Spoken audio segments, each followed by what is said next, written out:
எப்ப தம்பி ஏன் இப்படி மூச்சரைக்க ஓடுற? நில்லுங்கண்ணா. அங்கிட்ட ஒரு சிங்கம் வெறியாட்ட வருதுங்கண்ணா, உசுர புடிச்சிட்டு ஓடிடுங்க, இல்லீனா சோலி முடிஞ்சிரும். எங்கிட்டு போறதுன்னு தெரியாம இங்கிட்டு வந்துட்டமே. அட இது என்னது சிங்கத்தோட தோலு. ஆத்தாடி நமக்கு ஒரு நல்ல நேரம் வந்துருச்சு போல. இப்ப பாரு என் ஆட்டத்தை. இத போட்டுக்கிட்டா இந்த காட்டுக்கே நான் தான் பெரிய ஆளு. எவனாச்சும் வாளு ஆட்டுறானான்னு பாத்துரலாம். ஆத்தாடி சிங்கம் வந்துருச்சு, ஓடுங்க ஓடுங்க. ஆஹா, எல்லாரும் எப்படி பயப்படுறாங்க பாரு. செம்ம கெத்துப்பு.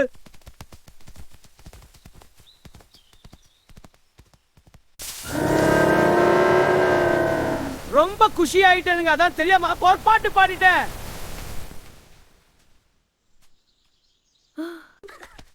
எப்போ வேஷம் போட்டா மட்டும் போதுமா? உன் குரலே உன்னை காட்டி கொடுத்துருச்சே. கிளம்பு கிளம்பு. அட பாவமே, வாயை கொடுத்து மாட்டிக்கிட்டமே, மானமே போயிருச்சு.